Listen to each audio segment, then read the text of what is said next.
Battle of Bengal में आपका स्वागत है। हम आज बैटल ऑफ बंगाल में बात करेंगे कि 7वें दौर के चुनाव में पश्चिम बंगाल में क्या क्या होने वाला है, कौन कौन से वो फैक्टर हैं जो 7वें दौर के चुनाव को प्रभावित करेंगे। साथ ही साथ हम आपको ये भी बताएंगे कि अब जब कैंपेन उतनी जोर शोर से नहीं हो रही है तो उसका क्या फर्क ग्राउंड पर पड़ेगा।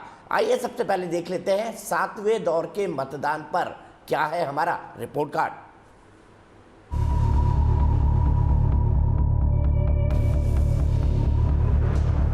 कहीं बमबाजी तो कहीं पथराव। कल छठे चरण से पहले बंगाल में फिर हिंसा की सनक दिख रही है।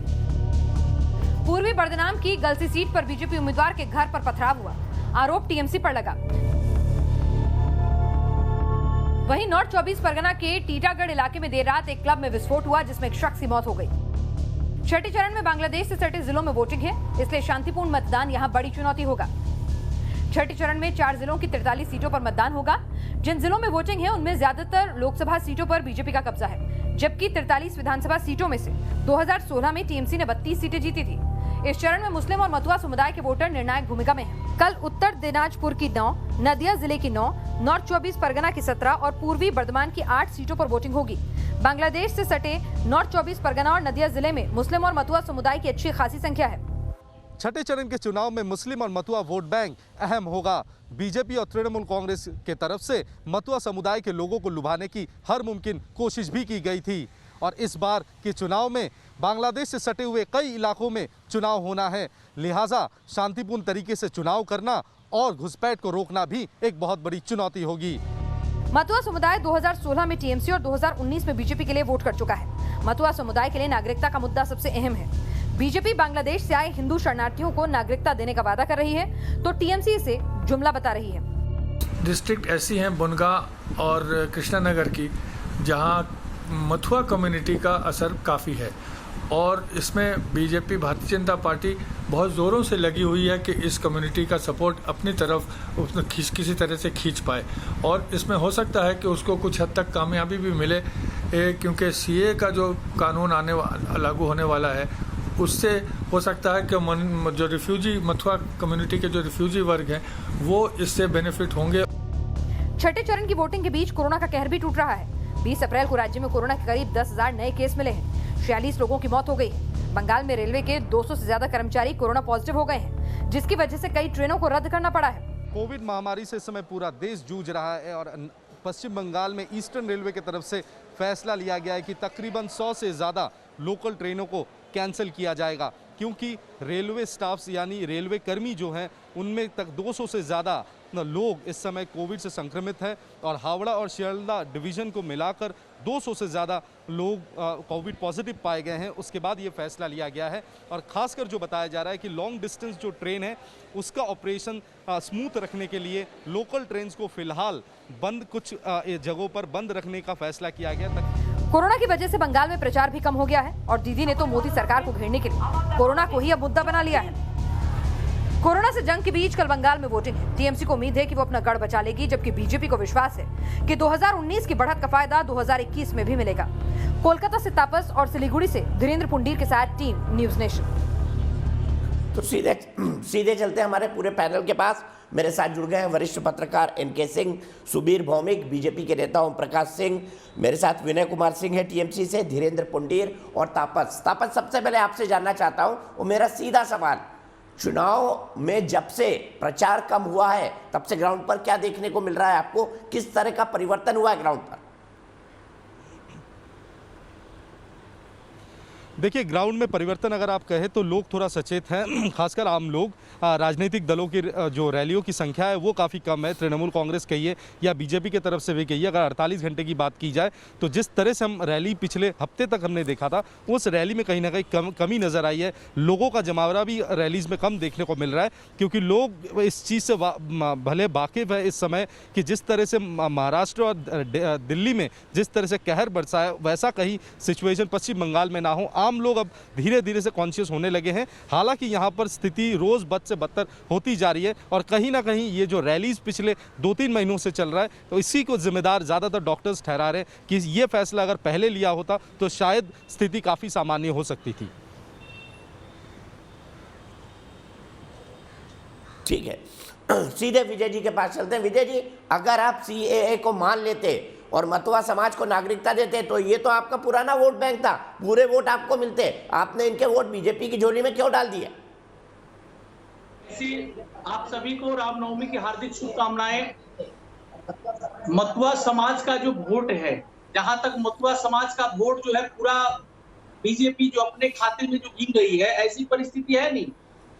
और एनआरसी और सीए को लेकर के असम के लोग समझ गए हैं कि भाजपा जो कहती है वो करती क्या है, नहीं है, वहां के लोगों को यह पता चल गया है। अभी भी 16 लाख से ज्यादा बंगला भाषी जो है, जो लोग बंगला भाषी हैं, हिंदू है, उनका नाम जो है अभी भी एनआरसी के लिस्ट से बात दे दिया गया असम में। और असम में सरकार इनकी चेंज होने वाली है 2 तारीख को। ये भी उनको माने भाजपा को इसका भी भ्रम टूट जाएगा।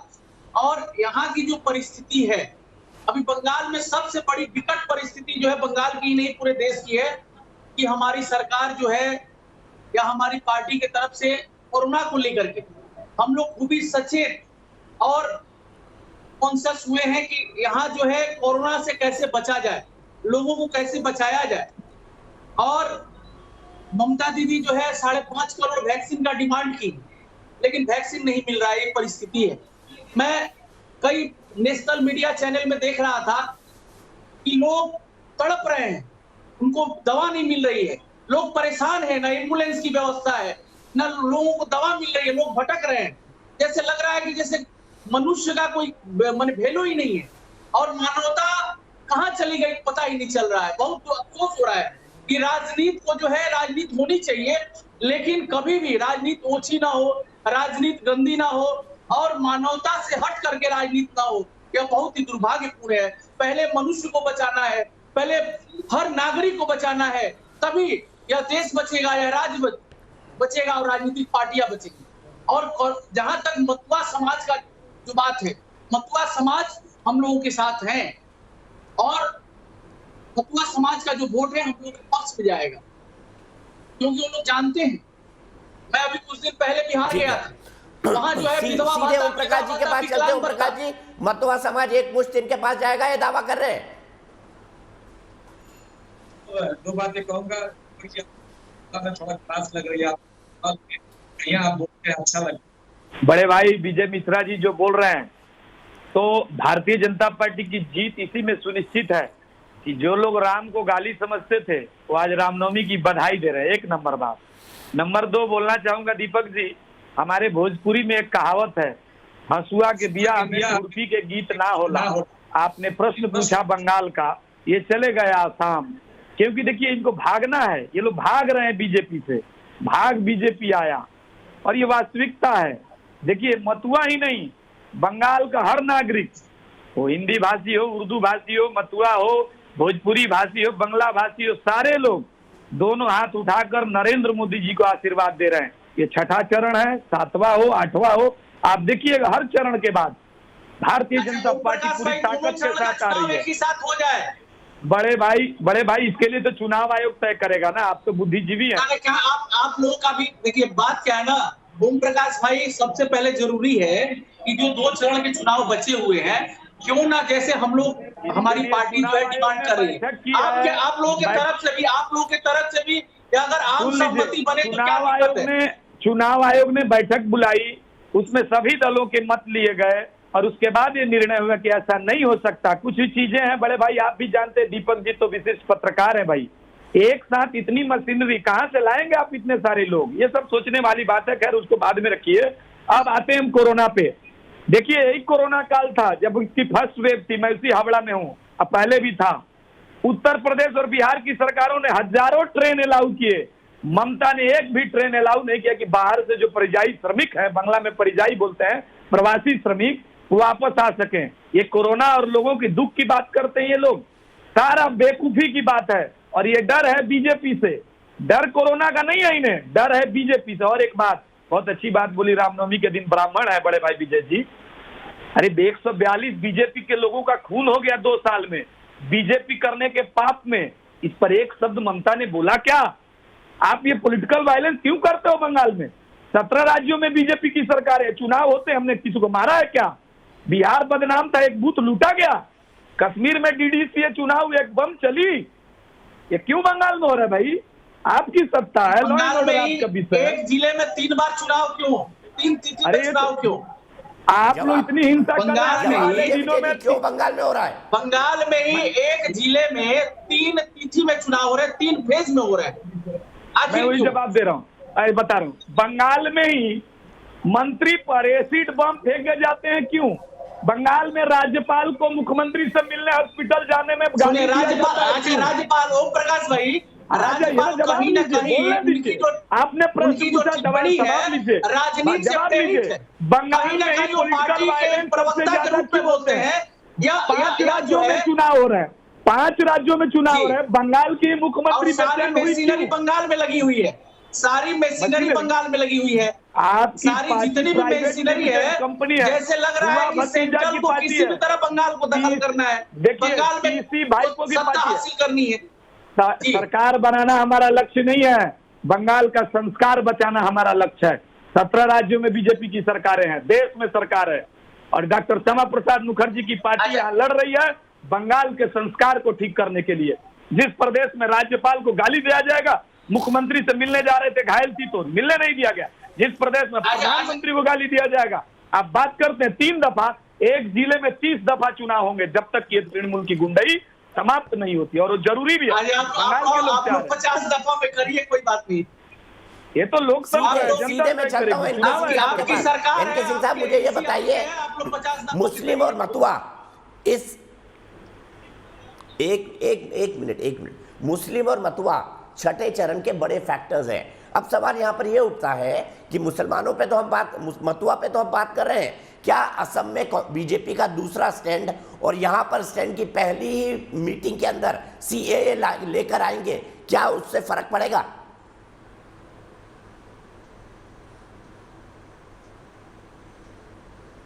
ये सवाल किससे पूछा है दीपक जी? मैंने आपसे पूछा सर।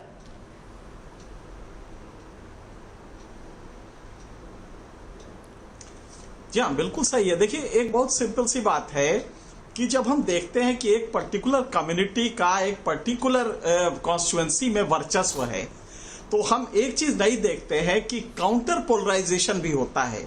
अगर मुस्लिम कंसोलिडेटेड फॉर्म में वोट देता है तो जाहिर है कि मतुआ भी कंसोलिडेटेड होगा, क्योंकि उसको उसका बेनिफिट मिलने वाला है और मुस्लिम्स को डर है। अब उसमें जो पॉलिटिकल पार्टीज का कैरेक्टर 5 साल का रहा है वो देखा जाएगा। तो जाहिर है कि मुस्लिम वोटर अगर कंसोलिडेट हो रहा तो मतुआ उसे न्यूट्रलाइज करेगा, और जो बाकी हिंदू है उसको भी अच्छा लगेगा कि नहीं हम कंसोलिडेट हों।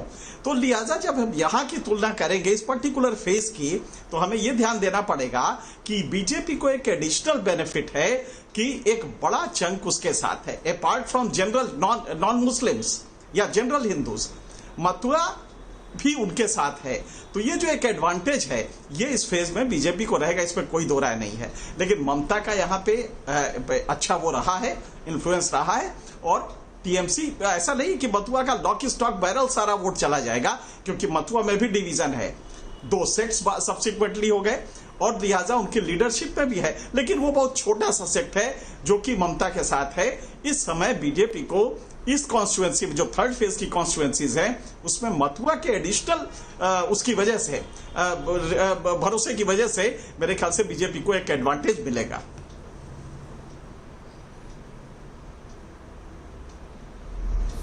सीधे सुबीर दा के पास। सुबीर दा, आपको भी ऐसा लगता है जो इनके सर कह रहे हैं?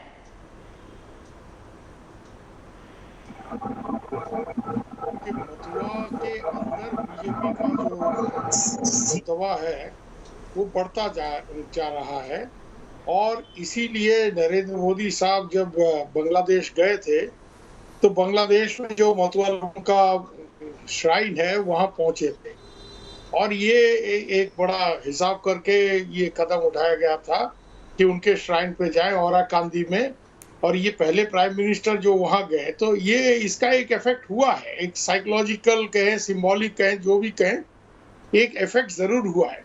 बट ये जरूर है कि मथिया लोग में असली इशू ये है कि सीएए का कितना बेनिफिट उनको मिलने वाला है, खास तौर से उनके अंदर जो लोग अभी तक नागरिक नहीं बने हैं पर समझने वाली बात तो ये भी है कि सीएए के चलते 2010 तक जो लोग आए हैं वो नागरिक बन पाएंगे, बाकी लोग नहीं पाएंगे। तो ये कहां तक इसके बारे में समझ है, ये अलग बात है।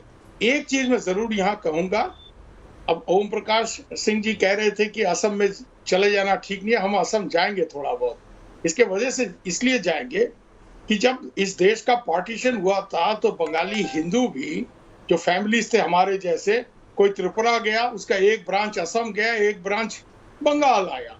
हम लोग यहाँ पे हैं, ओरिजिनली हम त्रिपुरा में के हैं, हमारे भाई लोग हैं वहाँ, कुछ लोग असम में हैं।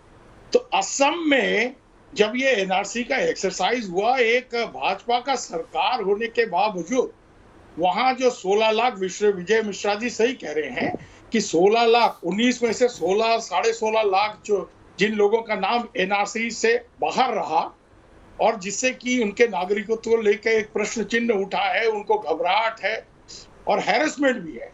असम में मैं इतने साल काम किया हूं, मुझे पता है कि आपके पास अगर कागज नहीं है तो असम का पुलिस वहां पर सुबीर भौमिक और शबीर अहमद एक ही चीज है, अगर हम बंगाली हैं तो हमारे पीछे पुलिस पड़ेगा, आएगा, एडमिनिस्ट्रेशन भी आएगा। और इसलिए नहीं एक मिनट, ठीक है, तो वहां जो इम्पैक्ट हुआ है कि 11 लाख के आसपास बंगाली हिंदुओं का नाम जो निकल गया है, उनके जो एक्सटेंडेड फैमिली बंगाल में है, उनका वोट जो है भाजपा को नहीं मिलेगा, इतना हम लिख के दे सकते। ये हम घर भर में देख चुके हैं। ठीक है, इसका वजह ये है कि किसी का मौसी का नाम हुआ कट जाता है। इसका विश्लेषण हम 2 तारीख को करेंगे सर पूरा, लेकिन मुझे धीरेन्द्र के पास जाना है। धीरेन्द्र मुझे बताइए,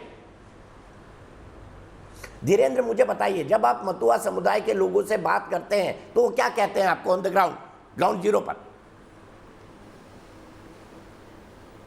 देखिए, ज़्यादातर लोगों की अगर मैं उसको परसेंटेज वाइज देखूं तो ज़्यादातर लोग इस समय बीजेपी की तरफ है और उनको सीधा सीधा सीए का एक बड़ा अट्रैक्शन है। उनका ये कहना है कि इससे उनकी बहुत सारी लंबे समय से अटकी हुई समस्याएं हल हो जाएंगी। ये कल के फेज़ में काफ़ी अहम भी हैं, लेकिन इसके साथ एक और अहम चीज़ दीपक जी हमको लगता है छठे फेज़ पर हमको गौर करना होगा, क्योंकि जिस तरह से 21 और 22 सीटों पर, 21 पर बीजेपी, 22 सीटों पर जो टीएमसी का जो बढ़त थी इस पर अगर लोकसभा चुनाव में देखें, लेकिन ये एक ऐसा हिस्सा है जहाँ 43 सीटों में से 12 सीटें छोड़ दें अगर हम, जिन पर कि 10% से नीचे की हिस्सेदारी इंडियन जो कांग्रेस है और प्लस सीपीएम का जो उनका गठबंधन है, उनकी 10% से कम हिस्सेदारी सिर्फ 12 सीटों पर है।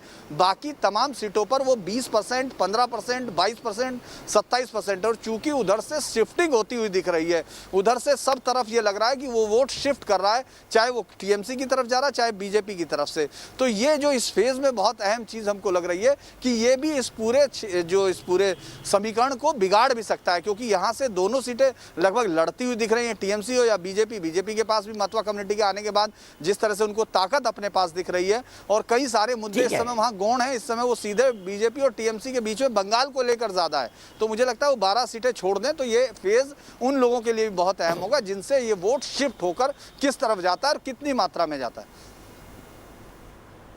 शिफ्ट होगा तो क्या बीजेपी को या फिर टीएमसी को, इस पर बात होगी ब्रेक के बाद। बैटल ऑफ बंगाल में हम बात कर रहे हैं 43 सीटों के चुनाव की। 4 जिले हैं और इन जिलों में 2 चीजें महत्वपूर्ण हैं, M+M यानी मतुआ और मोहम्मडन्स यानी मुस्लिम परंपरागत तौर पर ममता के साथ जाते हैं, लेकिन मतुआ ऐसा लग रहा है कि इस बार भारतीय जनता पार्टी के साथ जाएं। क्या भारतीय जनता पार्टी को मुस्लिम वोट नहीं चाहिए? सीधे बात करते हैं, हमारे साथ इनके सिंह साहब हैं, सुबीर भौमिक हैं, ओम प्रकाश सिंह है बीजेपी से, विजय कुमार सिंह है टीएमसी से, धीरेन्द्र पुंडीर है सिलीगुड़ी से, और साथ ही साथ तापस मेरे साथ जुड़ गए हैं कोलकाता से। सबसे पहले ओम प्रकाश सिंह जी, मैं आपके पास आना चाहूँगा। बीजेपी तो कई बार कहती है, मुझे ध्यान है क्या बोलते हैं आपके दादा का ये बयान किया, नहीं हमको मुसलमानों के वोट नहीं चाहिए, आप सब ममता दीदी को दे आओ। नहीं, देखिए ये कुछ लोगों के ऐसे बयान होते हैं भूल त्रुटि में, हम कभी नहीं कहते। हमारे प्रधानमंत्री ने तो सबसे बड़ा बयान दिया इस देश के लिए जो कभी किसी ने नहीं कहा, सबका साथ, सबका विकास, सबका विश्वास, और उसमें सभी आते हैं। उज्ज्वला योजना फातिमा बीबी को भी मिला है तो दुर्गा देवी को भी मिला है। उज्ज्वला योजना में कोई बंटवारा नहीं है। भारतीय जनता पार्टी वो मानती नहीं, हम तो गले लगाने के लिए तैयार है, लेकिन जिस तरह की परिस्थितियां, जिस तरह से तृणमूल कांग्रेस सीपीएम के लोग मुसलमानों को वोट बैंक मानते हुए बीजेपी से डराते हैं, मोदी आ जाएगा, बीजेपी आ जाएगा, खा जाएगा, तो देखिए समाज को भी धीरे धीरे समझने में ये महसूस हो रहा है कि इन लोगों ने डराया 75 साल से, ये समाज भी अब हमारे साथ जुड़ रहा है। ऐसा नहीं, हमारे दल में भी बड़े बड़े नेता हैं, जमीनी स्तर पे बूथ में आ रहे हैं। बंगाल में सबसे ज्यादा मुसलमान पूरे देश में अगर कहीं एक्टिव कार्यकर्ता है तो बंगाल में है। गोली खाई है, मौत हुई है उनकी। और एक हमारे यहाँ आपके चैनल पे बैठे विशिष्ट राजनीतिक विश्लेषक है, उन्हें बता 2010 नहीं, CAA 2014 दिसंबर महीने आखिरी तक जो आए हैं उनके लिए है। दूसरी बात 11 कुछ लाख लोग असम में है, उसके लिए है कि आपके पास अगर कुछ नहीं बचा तो अपीलीय प्राधिकरण है, वहां जाइए, वहां भी खारिज होते हैं तो हाई कोर्ट जाइए, वहां भी नहीं चलती तो सुप्रीम कोर्ट के बाद ही आपको कोई कह पाएगा आप बहिरागत है या विदेशी है। तो ये बेतुकी बातें हैं, इन लोगों को जानकारी नहीं है, चैनल पर बैठ के झूठी बात बोलते हैं। 2010 कट ऑफ डेट नहीं है, दिसंबर 2014 है। और 11.20 या 25 लाख लोग जो हिंदू हैं बंगाली, उनके कुछ दस्तावेज जो चाहिए थे नहीं है, वो अपीलीय प्राधिकरण में गए हैं, वहां से वो रहेंगे। कितने हैं ओम प्रकाश भाई? यूपी बिहार के लोग कितने हैं उसमें? यूपी बिहार के लोग कितने हैं? 11 नहीं, यूपी बिहार के नहीं है। यूपी बिहार के भी लोग, वो भी है, बिहार के लोग ज्यादा वो भी है, उनकी भी संख्या कुछ है ओम प्रकाश भाई? बहुत माइनर 2, 4, 5, 10 हजार होंगे, क्योंकि वहाँ इशू देखिए अभी वो दादा बोल रहे थे ना, जो किसके लिए। अरे यूपी बिहार के तो ऑटोमेटिक नागरिक है भाई, यूपी बिहार के तो ऑटोमेटिक नागरिक है, उनको एनआरसी में कोई नहीं रोक सकता, वो तो इसी देश के हैं। कैसा आर्गुमेंट करते हैं विजय मिश्रा जी? अब मुझे ये बताइए, इनको मतुआ की चिंता है, आपको खाली मुसलमानों की चिंता है, ये मानूं तो गलत नहीं होगा। नहीं मिली है, यूपी बिहार के लोग हैं, अगर आप कहिएगा तो मैं उनका सारा डिटेल दे दूंगा। कुछ लोग हमसे अप्रोच किए थे, हमारे परिचित हैं, जिनको वहाँ नागरिकता नहीं सर, एक आध 2 या 10, 20, 25, 50 टेक्निकल केस होंगे, वरना टेक्निकल केस उन पर बनते नहीं है। लेकिन मेरे सवाल का जवाब दीजिए, जैसे मुसलमान बीजेपी को नहीं चाहिए, वैसे मतुआ तो आपको चाहिए, लेकिन सिर्फ मुस्लिम सरनम गच्छामी टीएमसी क्यों हो गई है? जवाब दीजिए। हमसे पूछ रहे हैं, दीपक जी हमसे पूछ रहे हैं, मतुआ समाज जो है यह जानता है मुस्लिम शरणम गच्छामी क्यों गई है टीएमसी? ना, हमारी पार्टी मुस्लिम शरणम गच्छामी नहीं है। हमारी पार्टी जो है तमाम जितने भी नागरिक हैं, चाहे वो जिस धर्म से बिलोंग करते हो, सबको साथ लेकर के काम कर रही है। और यह इसका उदाहरण है कि एकमात्र पश्चिम बंगाल है कि जहां सबके लिए समान अधिकार है, सबके लिए समान। दीपक जी इनसे पूछिए, बंगाल के हर जिले में हाउस बना है, गंगा सागर भवन क्यों नहीं बना अभी तक? इनसे पूछिए, इमामों को भत्ता शुरू हुआ उस समय पुरोहितों को क्यों नहीं शुरू हुआ? इनसे पूछिए, इनके मंत्री कलकत्ता को मिनी पाकिस्तान क्यों बनाते हैं? इनसे पूछिए, तृणमूल के नेता 4 पाकिस्तान बनाने की बात क्यों करते हैं? इनसे पूछिए, कलकत्ता के मेयर बीजेपी करने वालों को सुअर का बच्चा क्यों कहते हैं? जवाब देना चाहिए सही। मुस्लिम तुष्टीकरण की पराकाष्ठा तृणमूल ने की है बंगाल में, बुर्का पहन के ममता बनर्जी सबके सामने है। पार्टी हमारी सरकार ने संस्कृति है, बंगाल की राजनीति की संस्कृति है। सरकार ने वादों को पूरा किया और भाजपा के कई मुख्यमंत्री हैं, कई राज्यों में। अच्छा, मुझे बताइए अन्य राज्यों में विजय मिश्रा जी, एक सवाल तो बनता है, आपने हर जिले में हज हाउस बनाया, लेकिन श्री राम भवन नहीं बनाया, क्यों? बताइए विजय मिश्रा जी, बताइए। गंगा सागर क्यों नहीं बनाया? 30 लाख से ज्यादा आपने हज हाउस तो बनाया, पर गंगा सागर भवन नहीं बनाया, क्यों? सागर में जो व्यवस्था जवाब दे पाएंगे? ये हर जिले में हज हाउस है बंगाल में। आज जो है गंगा सागर में लोग जाते हैं और कोई टैक्स नहीं लगता, इतनी अच्छी व्यवस्था है। अरे बाबा, सवाल का जवाब दीजिए ना, गंगा सागर भवन कब बनाइएगा? क्यों नहीं बनाए? हर जिले में बंगाल में हज हाउस बना सकते हैं, ये क्या तुष्टीकरण नहीं है? इमामों को भत्ता दिया, पुरोहितों को क्यों नहीं दिया? ये क्या तुष्टीकरण नहीं है? जहाँ विसर्जन में मुसलमान भी जाते हैं, बंगाल एक ऐसा राज्य है कि जहाँ की सरकार। बाबा, ये भी जवाब दे दीजिए, ये भी जवाब दे दीजिए। मंच पे कलमा पढ़ने वाली, मंच पे कलमा पढ़ने वाली जय श्री राम को गाली देती है, ये तुष्टीकरण नहीं तो और क्या है? आप लोग के पास, सुनिए, आपके पास पोलराइजेशन, बीजेपी के पास पोलराइजेशन के सिवा कोई मुद्दा ही नहीं है। पोलराइजेशन क्या होता है? आप मुस्लिम तुष्टीकरण करोगे, उसका हम लोग पोल खोल नहीं करेंगे। तुष्टीकरण की बात नहीं है। ठीक है, मैं तपस के बाद चलता हूँ। तपस एक मिनट रुक जाइए, दोनों रुक जाइए, ग्राउंड जीरो से रिपोर्ट लेता हूँ। तपस, मुझे बताइए, हज हाउस बना पर गंगा सागर भवन नहीं बना, क्या ये मुद्दा है चुनाव में जिसको बीजेपी बार बार उठा रही है?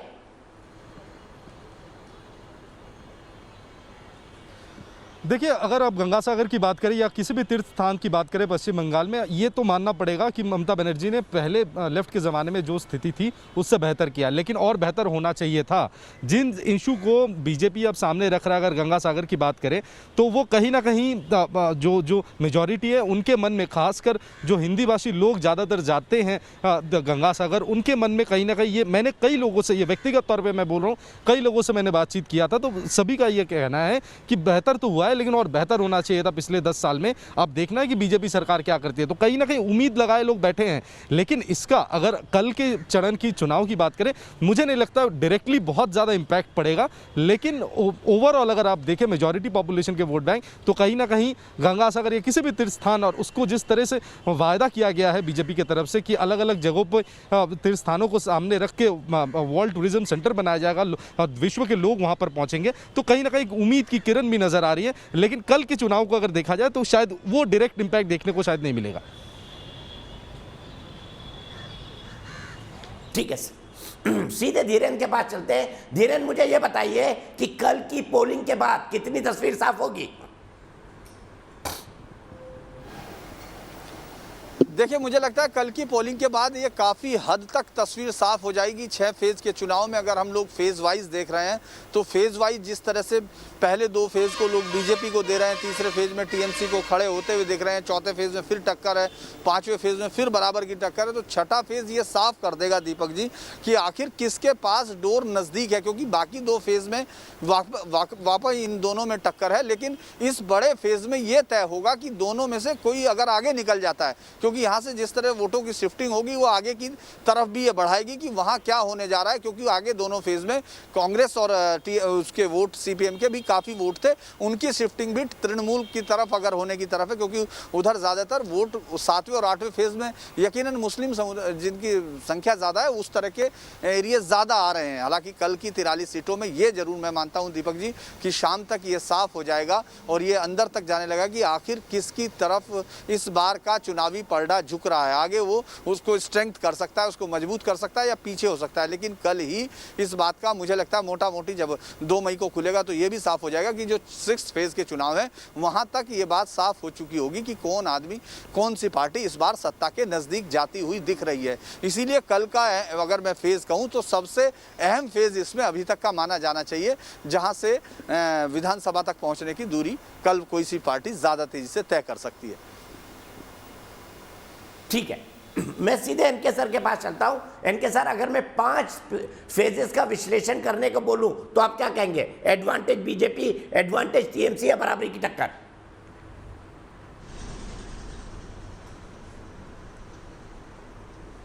नहीं, 5 फेजेस को अगर आप सेपरेटली ईच फेज देखेंगे तो उसमें एक जगह अगर टीएमसी को एडवांटेज है, दूसरी जगह बीजेपी को है, और वो कोई एक समान रूप से नहीं कहा जा सकता कि पांचों को मिला के किसका एडवांटेज है। ये बड़ा मुश्किल होगा कहना इस स्टेज पे, लेकिन ये बात सही है कि छठे पेज में, और छठा पेज चूंकि मिड फेज है और वो भी 43 सीट्स के लिए है, इसमें अगर क्वांटम एडवांटेज मिलता है तो ये एडवांटेज बीजेपी को कहीं आगे वो करेगा, कैटापल्ट करेगा, आगे ले जाएगा, इसमें कोई दो राय नहीं है। और उसके पीछे कारण बहुत साफ है कि जो अपीजमेंट बहुत इजी रीजनल पॉलिटिकल पार्टीज या कांग्रेस जो ये अपीजमेंट का था, बड़ा सिंपल सा होता है। पीटीपी सिस्टम में जो first pass the post system है उसमें आप एक टारगेट ग्रुप को, सोशल ग्रुप को ले लीजिए और बाकी आप ये मान लीजिए कि दूसरा कोई नहीं ले रहा है, लिहाजा आप उसको अपीज कीजिए, उसका सॉलिड वोट आ जाता है और आप शासन करते रहते हैं। यहाँ पे बीजेपी को 50-55 साल लगे जब 1994 में राम मंदिर आंदोलन शुरू हुआ, उसके बाद से ये हिंदू कंसोलिडेशन का प्रोसेस शुरू हुआ और उसी समय, उसी साल बीएसपी ने बहुजन समाज पार्टी बनाई यूपी में, और ये विश्व हिंदू परिषद का जो आंदोलन था धीरे धीरे बीजेपी ने अडॉप्ट कर लिया। तो आज वो 50 साल का जो एंगर था वो कहीं कलेक्टिवली एक्यूमुलेट हो रहा है, तो नेचुरली बीजेपी को अचानक एडवांटेज। आप देखिए केरला में बीजेपी तो कहीं नहीं थी, लेकिन संघ के काम ने और इसने बीजेपी को एक हल्का सा वो दिया है, एक लिफ्ट दिया है। और केरला में ही नहीं, आप नए नए राज्य देख रहे हैं, उसमें मिल रहा है, असम में, जिस तरह असम में मिला है, ये बीजेपी को थाली में सजा के दे दिया संघ ने। तो मेरे ख्याल से ये गेम बड़ा अजीब सा है। अगर आप एक सोशल सेगमेंट का अपीजमेंट करेंगे तो काउंटर पोलराइजेशन ऑब्वियस है। ये गलत बात है कि सबका साथ मोदी जी ने कहा था, वाकई वो चाहते थे, क्योंकि इसके पीछे जो पॉलिटिक्स ऑफ सिंबल है वो पिछले मोदी जी के कार्यकाल में बहुत तेजी से बढ़ा, और वो हकीकत है कि वो हिंदू कंसोलिडेशन की तरफ गया। लेकिन अगर गया तो इसके सोशल रीजंस है, वो 50-70 साल से चले आ रहे हैं, उसके रीजन से ये कंसोलिडेशन हो रहा है, ये एंगर हो रहा है। नहीं होना चाहिए। हम दिल्ली में बैठ के या इंटेलेक्चुअली कह सकते हैं कि ये बिल्कुल गलत है, लेकिन इशू गलत का नहीं है। सोसाइटी रिएक्ट करती है, और खास करके अगर एक मेजॉरिटी सोसाइटी है तो रिएक्ट करेगी। ये मुझे लगता है ममता बनर्जी को भी समझना चाहिए था। अगर 5 साल के पिछले शासन काल में यही सवाल सुनील दा से लेते हैं। इशू ये नहीं है, अगर उन्होंने वो भी बनवा दिया होता, ये भी बनवाती। बिल्कुल ठीक है। सुबीर दा, मुझे बताइए कि जैसा सर कह रहे हैं, उनका कहना है कि अगर आपने गलतियां की है तो काउंटर पोलराइजेशन होगा। ममता की गलतियों के बाद अब आपको काउंटर पोलराइजेशन दिखाई दे रहा है पश्चिम बंगाल में? नहीं, ममता जी के चलते पोलराइजेशन हो रहा है, ये कहना ठीक नहीं है।